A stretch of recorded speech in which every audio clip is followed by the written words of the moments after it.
Povestește cum te-ai apucat tu de chestia asta. Sincer, în primul rând am vrut să mă fac chirurg, eram fascinat sunt și asistent medical de chirurgie și făceam la diferiți prieteni masaj și mi-a zis, băi, ai o mână foarte bună, într-adevăr am dat la medicină, am dat la ea și în 95 nu am intrat.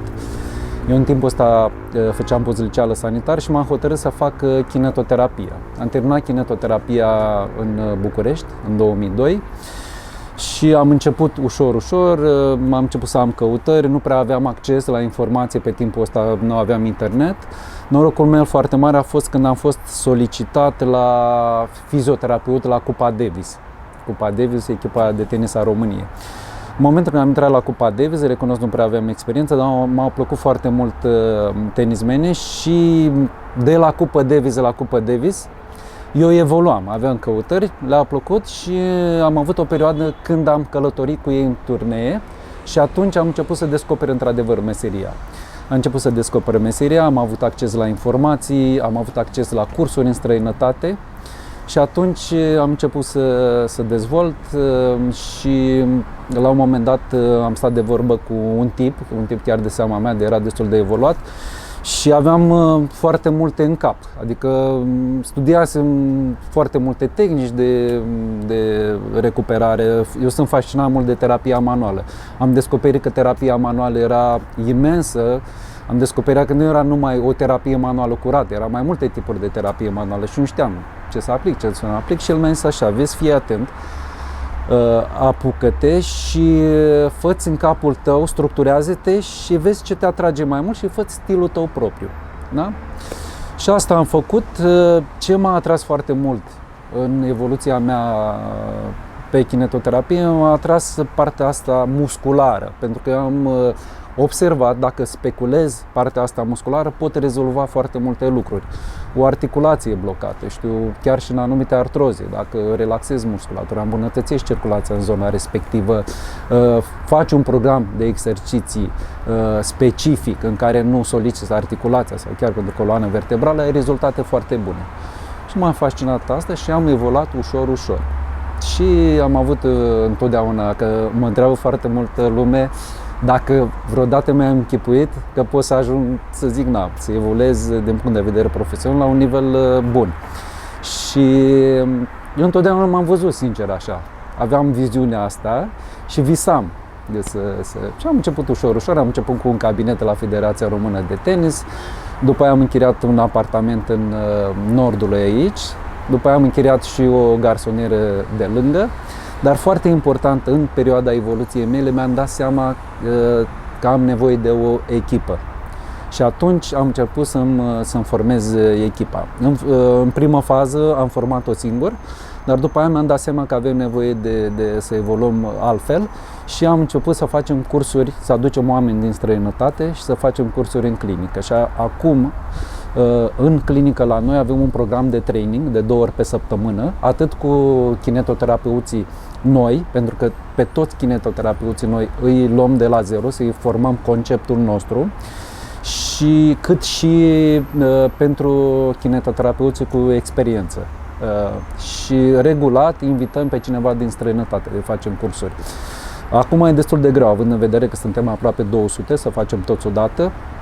Am dezvoltat un sistem în care fizioterapeuții cu experiență și principal merg ori la cursuri în străinătate, ori facem noi și fiecare la rândul lui șeruiește. Dar avem un nucleu acum de training, fizioterapeuți specializați care asta fac. De când am început să profesez, avem peste 30.000 de pacienți tratați, cu o rată de succes destul de bună. La ultimul studiu făcut pe chestionar de satisfacție am avut chiar 98% răspuns favorabil, recuperați 100%, pe 65% din pacienți au răspuns, cu 98%, deci o rată, zic eu, foarte bună. Pe tine te doare ceva? Spate? Da, într-adevăr, mă doare, în special coloana lombară. Sunt sensibilă pe zona asta și am fost un pic încăpățânat că am zis eu să fac Eu sunt fascinat, mă duc la sală, mă duc aproape în fiecare zi și am zis să fac greutăți și mi-am dat seama că dacă ridic greutăți foarte mari, și m-am hotărât și acum sunt într-un program de recuperare, mă simt super bine. Ai un kinetoterapeut bun? Am kinetoterapeuții mei preferați, recunosc, dar cel mai bun kinetoterapeut și care îmi place cel mai mult, și așa este primul meu băiat, Marian, care acum este managerul din The Light. De fiecare dată când merg, în fiecare săptămână merg o zi acolo, îl rog pe Marian să mă lucreze pe spate și ia 15-20 de minute și îmi lucrează spatele. Pe ansamblu nu am probleme, fac sport în fiecare zi, dar într-adevăr din când în când mă doare coloana lombară, recunosc. Cât ar trebui să se miște un om în fiecare zi? Din băieții ăștia de aici, din birourile astea. Ideal să facă 10.000 de pași pe zi, dacă pot, dar minim 5.000 de pași. Acum noi am pus și un protocol la punct de prevenție și mai ales pentru oamenii la birou, care stau la birou, e bine cel puțin la 2 ore să se ridice 10 minute, să facă câteva exerciții sau să se plimbe sau să abordeze alt tip de stat de la birou, să stea pe o minge medicinală. Aveți un protocol pentru oameni care sunt sănătoși și vor să rămână așa? Da, pe prevenție. Ce constă el? Protocolul de prevenție, în general, abordăm oamenii, să spunem, fără dureri și oarecum să prevenim să ajungă la operație sau dureri foarte mari. Încă la noi în România e destul de incipientă faza asta, pentru că omul vine atunci când îl doare.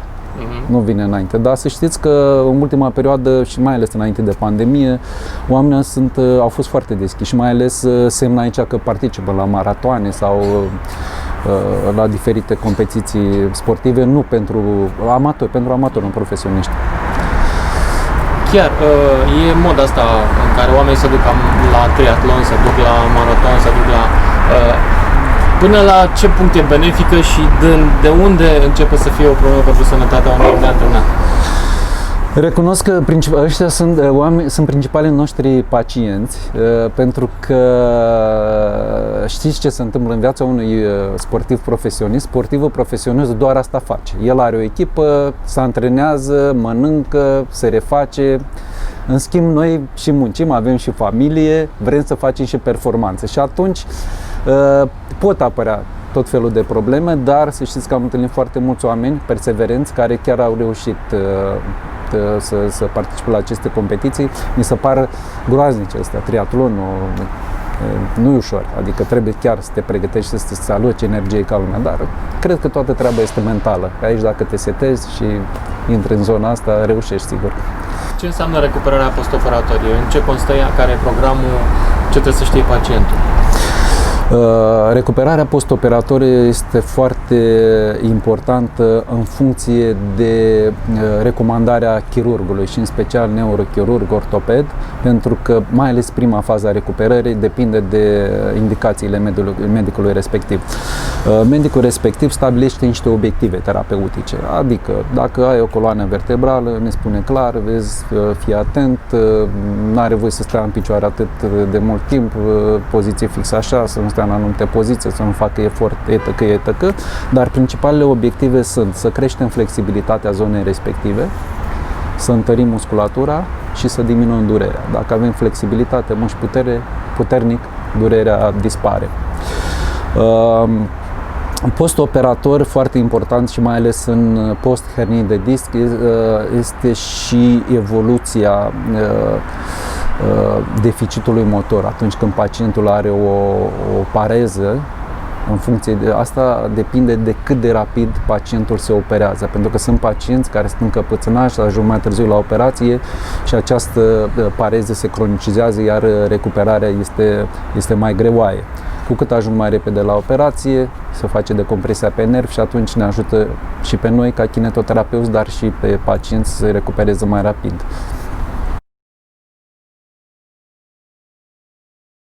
Principalele cauze pot fi musculatura, care nu este foarte puternică, sedentarismul, pozițiile fixe pe scaun sau chiar cauze mecanice, cum ar fi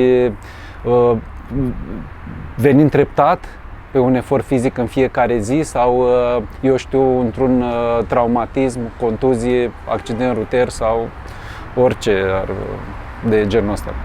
Există oameni care spun, nu vreau la cuțit, vreau cât mai mult pe kineto. Tu ce sfătuiești? Adică în funcție de ce ar trebui decizia asta să o ia? Cât poți să scoți din kineto și cât poți să amâni operația?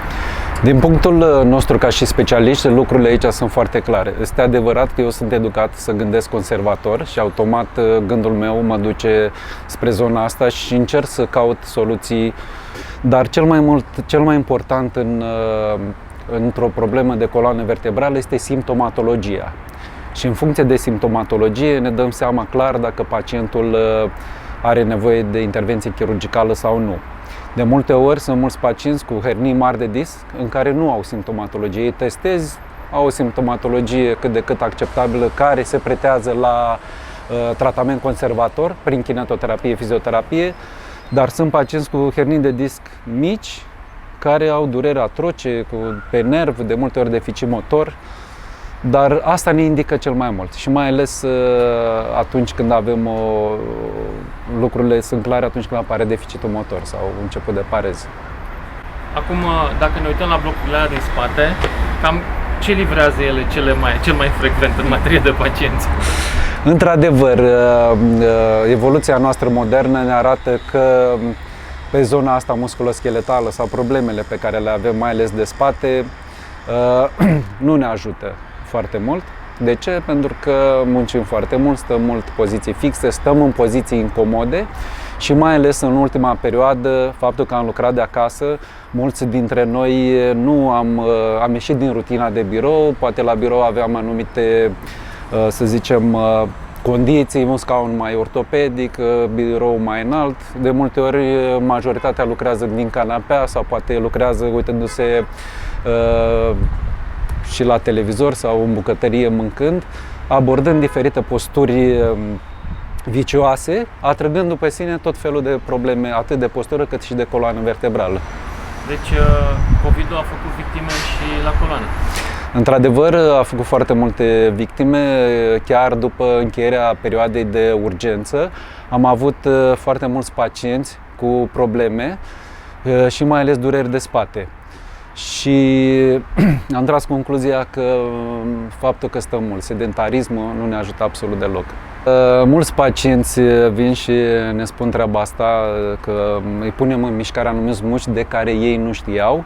Aici poate fi două fenomene. Unul, prin felul nostru de a fi, biomecanica noastră de zi cu zi, ce facem noi ca om, rutina noastră, sau atunci când ai o problemă de gen hernie de disc, durere de spate, organismul se hiperprotejează și își formează un stil de felul cum te apleci, de, eu știu, a luat anumite greutăți și așa mai departe, în care nu folosești acei mușchi.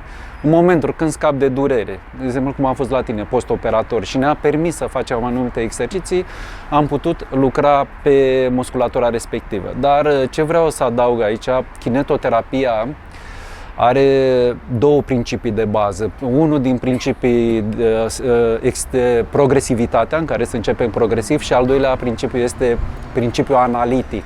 Analitic și profund, adică noi lucrăm mușchii, pe fiecare mușchi în parte și în profunzime, și atunci poate să creeze diferite dureri sau, eu știu, febră musculară. Adică să simți că mușchii într-adevăr îi ai.